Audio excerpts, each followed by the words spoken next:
Hello friends, आपका स्वागत है हमारे यूट्यूब चैनल में। इस वीडियो सीरीज़ में हम वोकेबलरी स्पेशल कर रहे हैं, जिसमें कि हम 10-10 इंग्लिश के वर्ड पढ़ेंगे जो कि हमारे एसएससी के प्रीवियस एग्ज़ाम में आ चुके हैं, और वो भी हम इसको नए तरीके से याद करेंगे। तो देखिए, शुरू करते हैं इसको। देखिए, पहला वर्ड क्या है? इंसिपिड। इंसिपिड का मतलब होता है स्वादहीन। स्वादहीन या फिर नीरस। मतलब अपन अगर कोई चीज़ खाएं, है ना, और उसका हमको टेस्ट ना मिले, तो हम उसको क्या बोलेंगे? वो कैसा है? इंसिपिड है। अब इसको ट्रिक याद करने की क्या बोलेंगे? अगर आप किसी भी चीज़ को बहुत स्पीड से खा लो तो उसके टेस्ट का पता नहीं चलेगा। तो इंसिपिड कैसे याद करेंगे? इतनी स्पीड।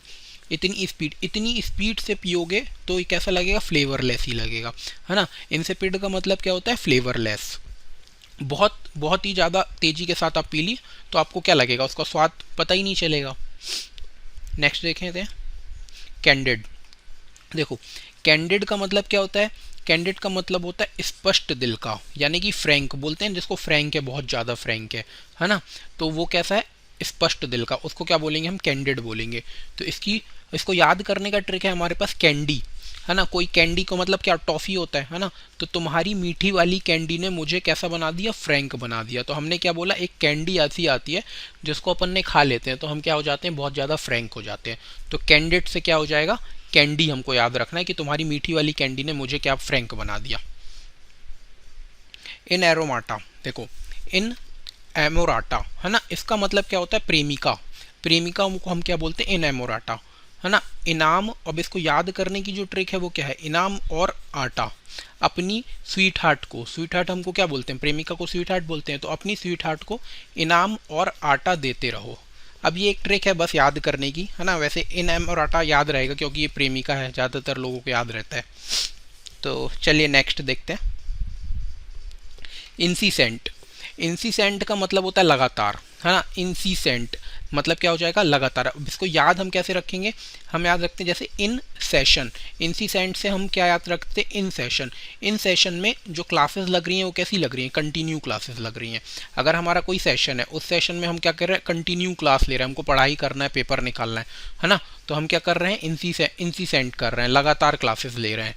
और एक परपेक्चुअल भी बोलते हैं इसको, इंग्लिश में जो इसका सिनोनिम होगा वो क्या होगा? परपेक्चुअल। देखिए, ये वर्ड क्या है? निनकम्पॉप। निनकम्पॉप इसका मतलब होता है उल्लू, बेवकूफ़ या फिर स्टूपिड। इंग्लिश में क्या बोलेंगे? स्टूपिड। अब देखो, इसको याद करने का तरीका है, हम पॉप से इसको मान लेते पप्पू। पप्पू को नींद, नींद से मान लिया हमने नींद, और को से मान लिया को, है ना। पप्पू को नींद कम आती है। अब देखो, पप्पू को नींद कम आती है क्योंकि वो क्या है? उल्लू है। अब उल्लू, उल्लू को तो हम सब जानते हैं। उल्लू क्या करता है? वो रात में जागता है और दिन में सोता है। तो हमने निनकम्पूप क्या बोल दिया? पप्पू को नींद कम आती है वो, क्योंकि वो क्या है? उल्लू है। अब उल्लू से हमको क्या याद रहेगा? ये निनकम्पूप का मीनिंग क्या होता है? उल्लू या फिर स्टूपिड। देखो, डेस्टिट्यूट। अगला वर्ड क्या है? डेस्टिट्यूट। डेस्टिट्यूट का मतलब होता है अभावग्रस्त, और सिनोनिम क्या हो जाएगा इसका? इंडिजेंट या फिर पुअर। जो गरीब लोग होते हैं ज़्यादातर उनको ऐसा बोलते हैं डेस्टिट्यूट। तो देखो, इसको याद करने की, डेस्टी से क्या याद कर लिया अपन ने? देसी, और फिर एटीट्यूड। तो देसी एटीट्यूड तुम्हें क्या करेगा? डेस्टिट्यूट बना देगा। अगर अब तुम्हारा बिल्कुल देसी टाइप का एटीट्यूड रखोगे तो क्या हो जाएगा तुम्हारा? डेस्टिट्यूट। डेस्टिट्यूट का मतलब भी क्या होता है? पुअर होता है। डेस्टिट्यूट का मतलब होता है क्या? पुअर। अब देखो, इस वर्ड से अपन को कितने सारे वर्ड याद हुए डेस्टिट्यूट से, है ना। क्या? इंडिजेंट। इंडिजेंट हमको याद हो गया, और एक पुअर याद हो गया। अब इंडिजेंट से भी आप एक और ट्रिक निकाल सकते हो, है ना। इंडी से अपन निकाल लेते हैं इंडिया, और जेंट से निकाल सकते हैं अपन जेंट्स।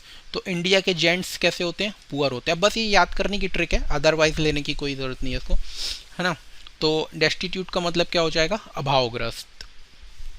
नेक्स्ट देखते हैं, चार्लेटन। देखो, चार्लेटन का मतलब होता है ठग विद्या करने वाला, जो आपको लूटता है या फिर, है ना, जो खराब होता है कुल मिला के, उसको क्या बोलते हैं अपन? चार्लेटन। अब इसको याद करने की क्या ट्रिक है? चार लात। देखो, चार लात मारो इस ठग विद्या करने वाले को। अगर कोई हमको लूट लेगा तो हम उसको क्या बोलेंगे? इसको चार लात मारो। चार लात मारो इस ठग विद्या करने वाले को। तो चार्लेटन से मतलब क्या हो जाएगा इसका? ठग विद्या करने वाला। अब इसका सिनोनिम क्या होता है? क्वैक। नेक्स्ट देखते हैं, कमली। देखो, कमली। कमली का मतलब क्या होता है? सुंदर।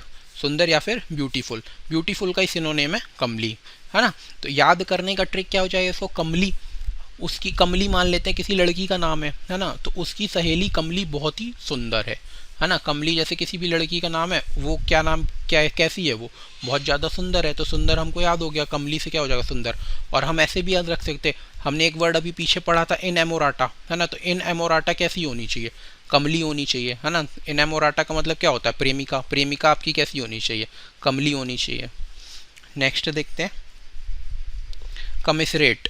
देखो कमिसरेट का मतलब होता है सहानुभूति दिखाना, यानी कि क्या करना, सिंपैथी दिखाना, है ना, सिंपैथी दिखाना। तो इसको याद कर कैसे कर सकते, कमिसरेट से अपन ने क्या याद कर लिया, कमिश्नर, कमिश्नर। अब कमिश्नर मान लो कोई किसी चीज़ का रेट देख रहा है, वो बहुत ज़्यादा, है ना, महंगा है ना, जिसको गरीब लोग नहीं खरीद सकते, तो वो रेट को देख के क्या कर रहा है, सिंपैथी दिखा रहा है ना, कि कमिश्नर ने रेट देखकर सिंपैथी दिखाई।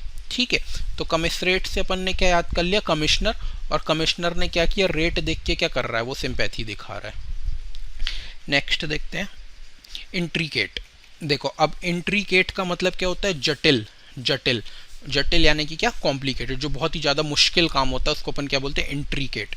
अब देखो कैट एक एग्ज़ाम होता है कैट का, है ना, एमबीए जिसको करना होता है, एमबीए में एडमिशन के लिए कैट का क्या होता है, एग्ज़ाम होता है। तो इंट्रीकेट से अपन ने क्या मान लिया, एंट्री कैट, और ये एग्ज़ाम जो होता है नॉन टेक्निकल का सबसे टफ एग्ज़ाम होता है ना। तो हमने क्या बोला, कैट के थ्रू एंट्री लेना बहुत ही कैसा है, बहुत ही कॉम्प्लिकेट है ना।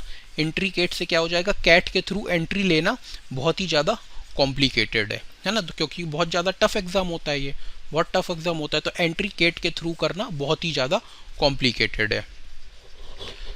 थैंक यू, हमारे यहाँ पर 10 वर्ड कंप्लीट हो गए हैं। आपको हमारे ये बहुत अगर ट्रिक अच्छी लग रही है तो आप इसको, हमारे चैनल को लाइक कर लें, सब्सक्राइब करें और शेयर करें हमारे चैनल को। Thank you.